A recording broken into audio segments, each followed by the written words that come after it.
Welcome to today's American Security Project webinar. This is an on-the-record conversation that will be available for attribution. A recording of this conversation will be posted on our website.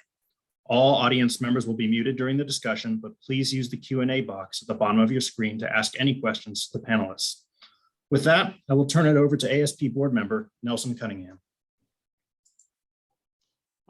Thank you, Matthew. Thanks to all of you who are joining us out in Zoom land. And thanks particularly to Senator Chris Murphy for joining us today. I've had the pleasure of knowing Senator Murphy since he was State Senator Murphy, thinking about running for the US House. And he ran for the House, and as with most things in his life, he did it successfully. Served in the House for 3 terms, ran for the Senate, and has been serving in the Senate with distinction. Now, he and I have had the pleasure of traveling abroad more than once, and he has shown himself to be, in his time on the Foreign Relations Committee, to be one of those senators who is most thoughtful, most adept, the quickest study, and with a deep grounding in the geopolitical context, the human rights issues, the human side of our foreign policy. Senator, the American Security Project has been in existence for over 15 years. It was founded by John Kerry, Chuck Hagel, Warren Rudman, and Gary Hart because they thought that we needed a nonpartisan, bipartisan, security-based foreign policy. I'm proud to serve on the board with retired flag officers from every service branch from whom I learned tremendously. I'm very proud to be a board member of the American Security Project, and even prouder to introduce you to our audience. Thanks so much, Senator, and over to you. Nelson, thank you so much for having me, and my thanks to all of the board members and active participants in the American Security Project. Thanks for your commitment to defending this nation and our allies, and I'm really looking forward to what will be a brief, but I hope important conversation. This is obviously, to those of us who have been watching the trajectory of global affairs over the last decade, a hinge moment. The world is watching, great powers are watching whether the lid has come off the post-World War II order. I think that's the question that we are in the middle of answering today. For those of us who are students of history, you go back over the last millennia and it's filled with big powers, big countries trying to expand its borders through invasion, through military force. But there have been plenty of 75-year periods of time over the last 1,000 years where there has been a reduction in those transgressions from one nation into another. And the question is, did everything change after 1945? Or in fact, did we just happen to live over the course of the last 75 years in one of those relatively calm periods? The next several weeks and months in Ukraine, I think, will decide the answer to that question. First and foremost, let me just tell you, as someone who has been to Ukraine probably more times than anybody else in the United States Senate, how just how indebted we all are as global citizens to the heroism of President Zelensky's team and the Ukrainian armed forces. Just stunning what they have been able to do against one of the world's biggest militaries. But I'm also proud of our country. I'm proud not just of what we've done leading up to and since the invasion. I think the administration, President Biden, has been extraordinary in some of the risks they took pre-invasion to let the world know what was coming, and frankly, some of the risks that they have taken since the invasion began to draw ourselves closer to direct conflict with Russia than perhaps we have been in generations.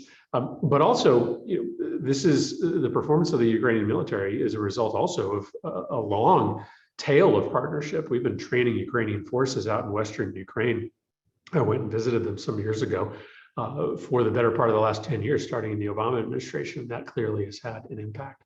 So we will continue to support the Ukrainian people. I'm sorry that we didn't pass the latest $40 billion assistance bill last week. We still have a small section of the Republican Party that isn't as committed to this mission as the rest of the Congress is.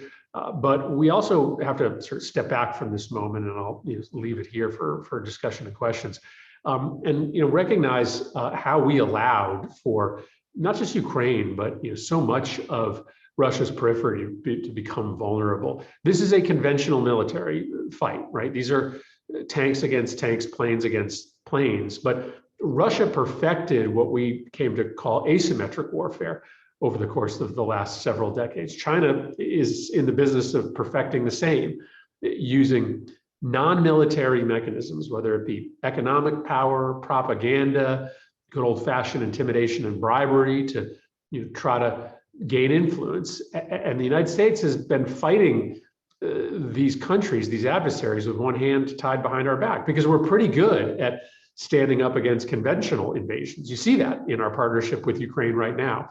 We're not very good at fighting those non-military tools of power projection. And we've got to figure out a way to be able to fight with both hands rather than just with one hand, because we are in, over the next 50 years, for some significant hand-to-hand conflict with countries like Russia, China, and others. So this is a moment to keep our eye on the ball, help Ukraine win this war, but also take a minute to back up and make sure that we're ready to defend our interests for the next 50 years. So thanks so much for having me.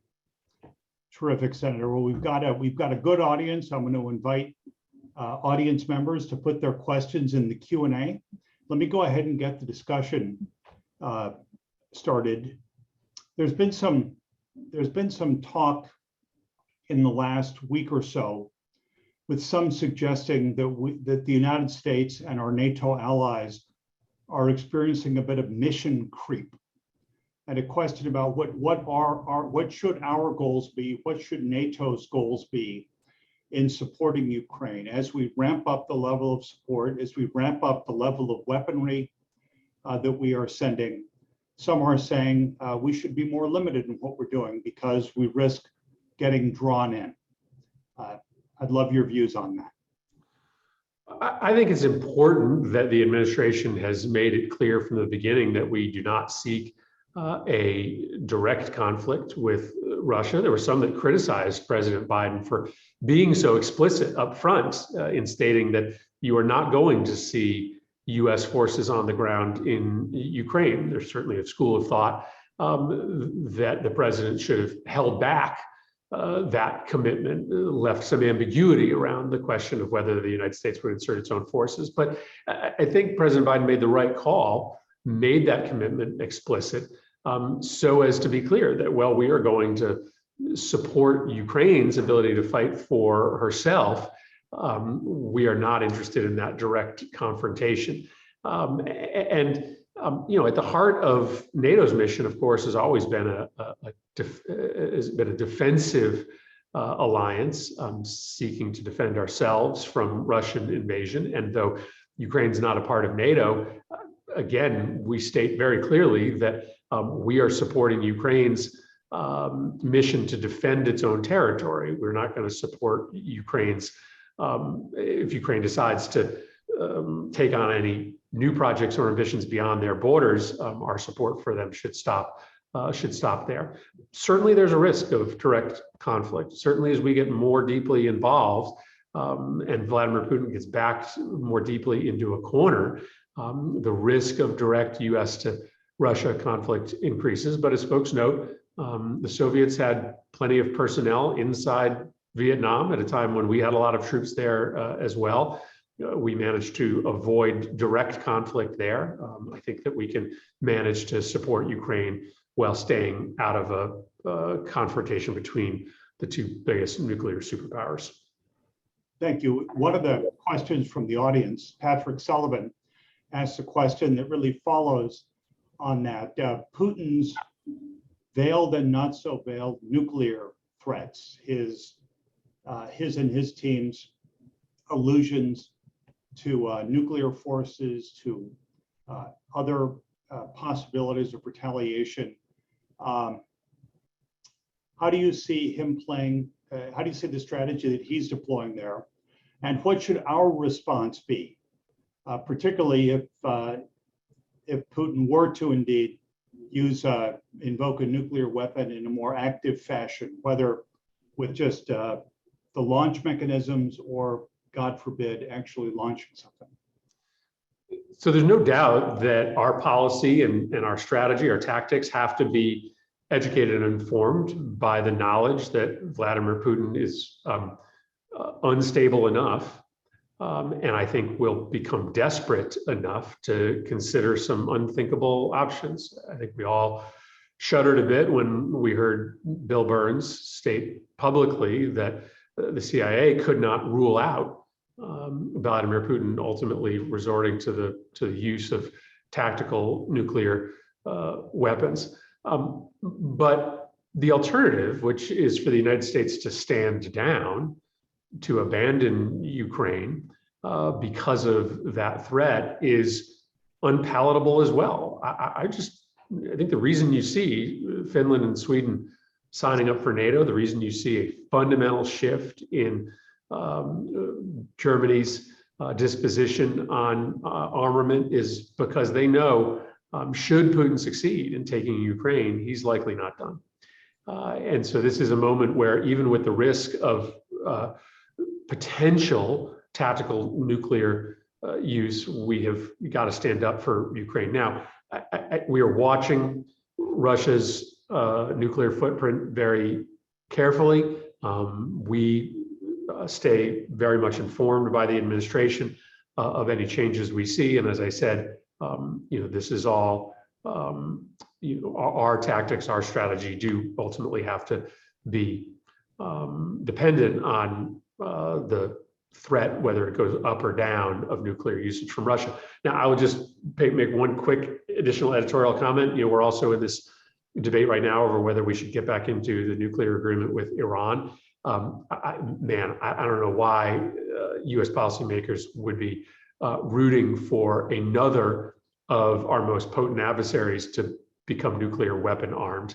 We should be doing everything within our power right now to keep Iran from getting a nuclear weapon, having seen how Putin's nuclear arsenal does limit and constrain our options when he does something as disastrous as perpetuate war crimes in a neighboring country. Yeah, indeed. You noted that, of course, NATO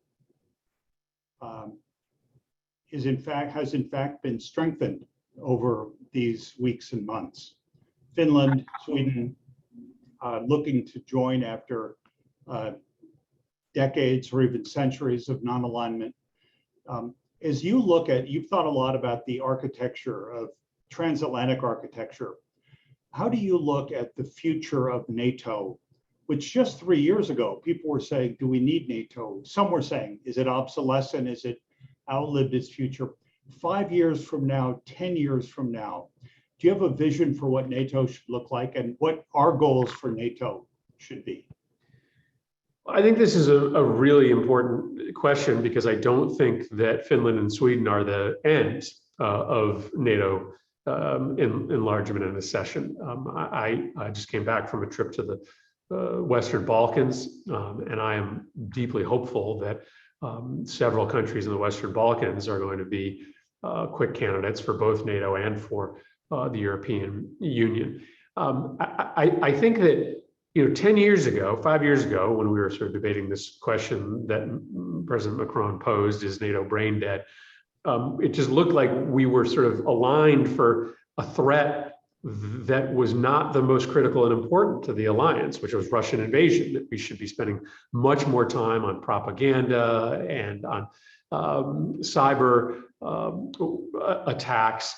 I think that's still an important conversation. I think that NATO should probably be sort of much more nimble when it comes to these non-conventional threats. But we have been reminded now that it does make sense to have an alliance structure that is concentrated on military defense, because we have now confirmation that Russia is in fact intent on expanding its borders through invasion, and it might not end with Ukraine. So I think we use this opportunity to strengthen NATO, to bring in new members, to get countries like Germany to spend more money on defense. We do try to expand the mission, but maybe we focus for the time being on just making sure that this is a rock solid conventional defensive military alliance with no holes, with no weak points. That maybe is the most important thing that can happen in the next 12 months.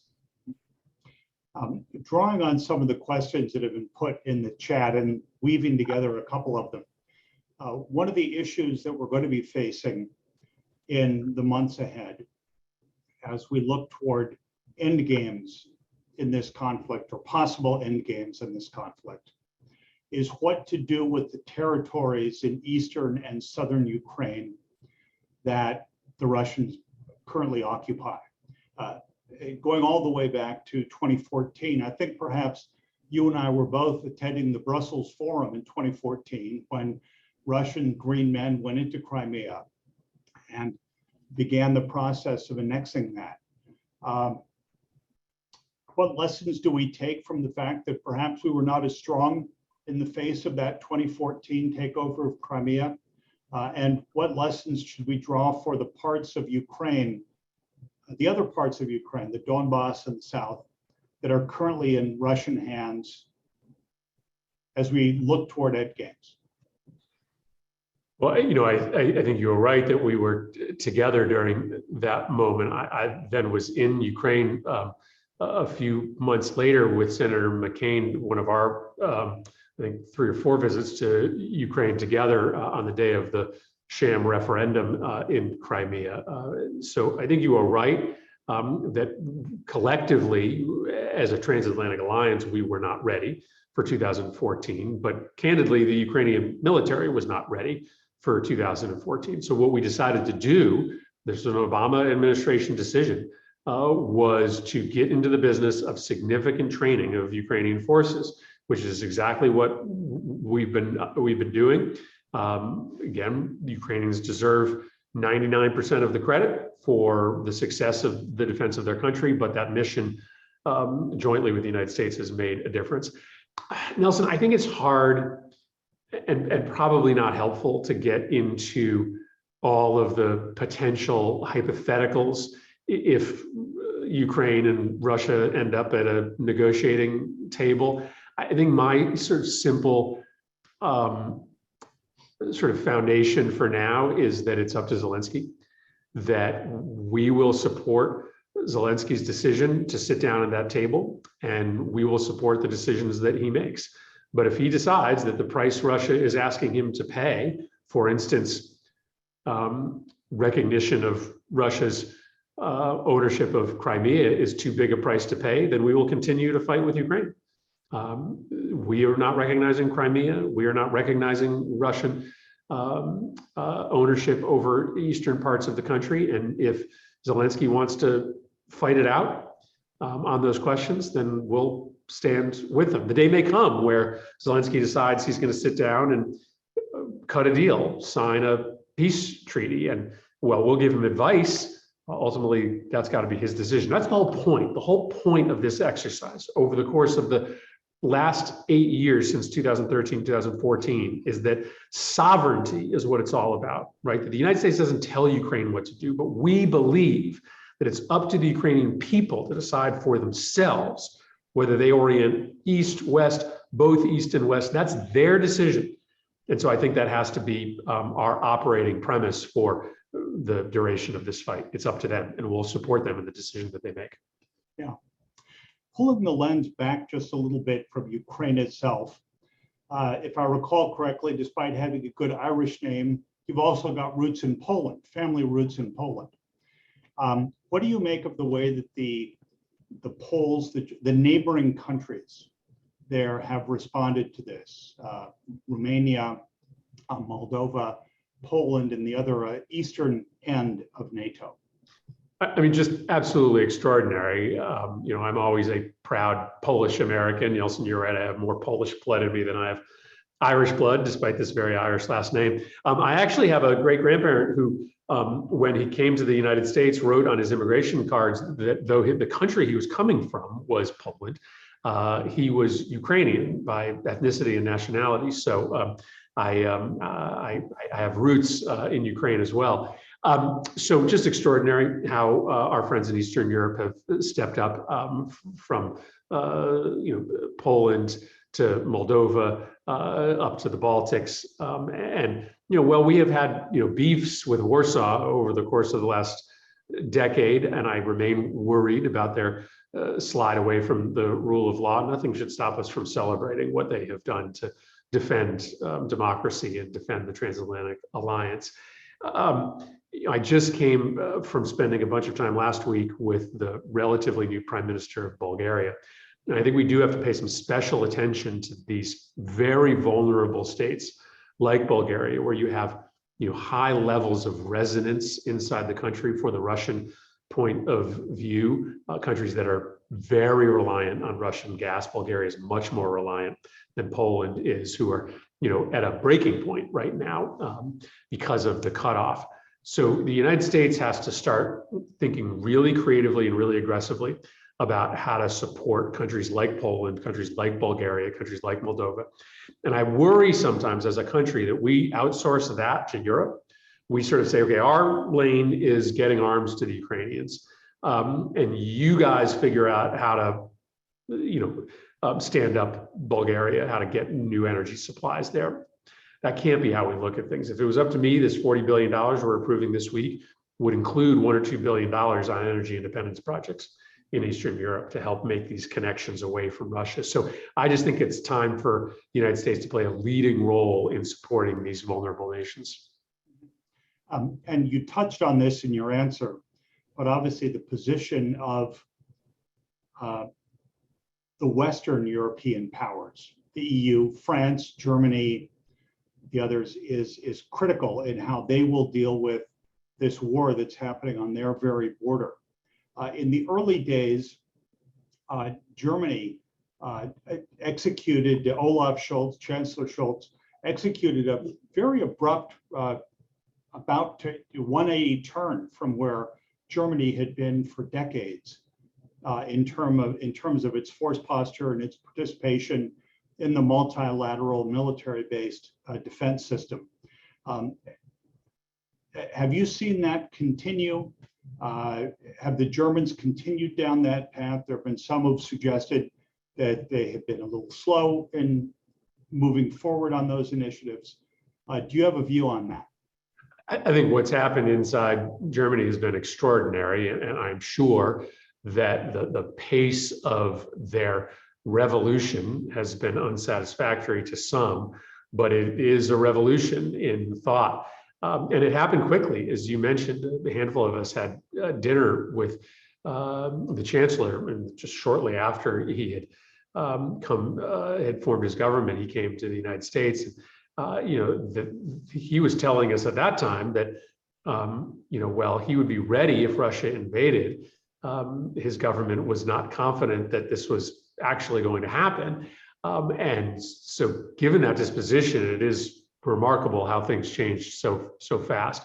I think one of the biggest questions for Europe writ large, and the Germans are at the center of this question, is the EU still open for business, right? Is the EU still taking new applicants? Because that is maybe what in the long run hurts Putin the most, is countries that they still have influence with having a pathway into the European Union. And again, I come back to the Balkans as a place where Russia would love to exert long-term influence, especially if it comes to the conclusion that we no longer have influence in a place like Ukraine. Europe has a lot to say about that. So you saw Macron and Scholz standing next to each other just a week or 2 weeks ago, suggesting a new arrangement for Europe, sort of creating a bunch of different rings that would allow for Ukraine to come in, would allow for the Balkans to come in. I think that that's an important initiative that the Germans need to lead on, not just let Macron lead on, but stand with him in figuring out a new structure for Europe.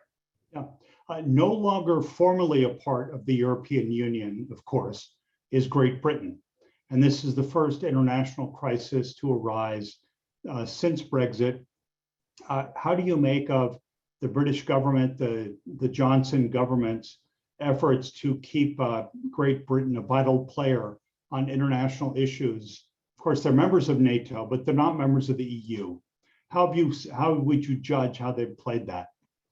Well, they've made a very firm, clear decision, as they normally do when these moments arise. Britain continues to be the first country we call, and almost without reservation, the first country that answers the bell, and that's the extraordinary nature of our relationship.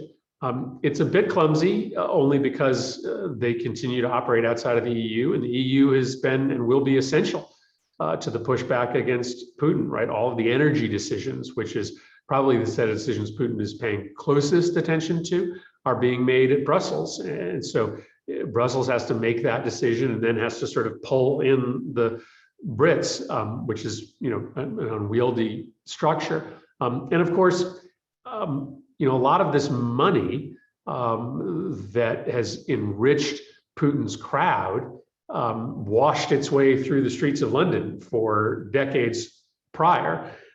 So we made mistakes. There's no doubt the United States made mistakes on our Russia policy, but the British made a lot of mistakes as well.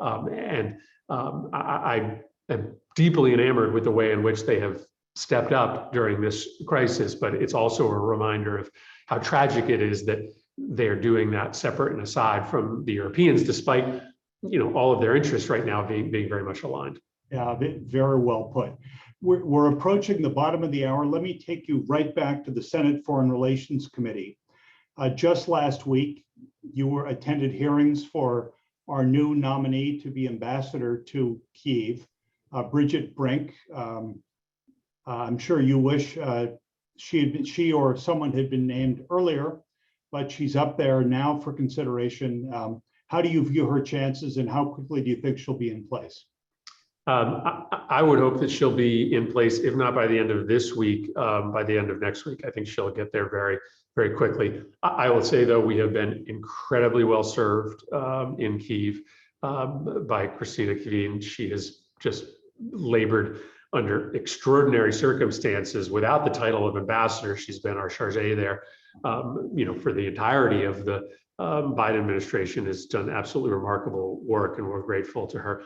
But as you know, Nelson, we've got this big problem in the Senate of nominations. We cannot move nominations right now. And I'll just give you an example. I didn't check as to see whether this individual was cleared by the end of last week, but the Assistant Secretary of Defense for Logistics, literally the position in charge of organizing all the material shipments to Ukraine, has been blocked by Senator Hawley for basically the entirety of this year. And so, I think Bridget Brink's nomination will go through. We still have dozens of State Department, Defense Department, Energy Department nominees that are being blocked by Republicans for swift passage, who are part of the team at the administration that would be working on Ukraine policy. And I just, when I hear that, we are united in bipartisan spirit by Ukraine, I remind my friends out there, no, we're not.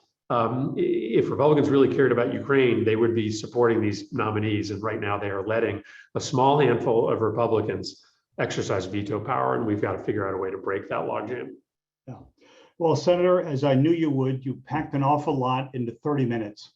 I want to thank you on behalf of the American Security Project, which I'm so proud to be a part of, our audience members, and I'm sorry to those whose questions I didn't get to. But it is so good to see you. It's so good to hear your common sense, educated perspective on these complicated issues.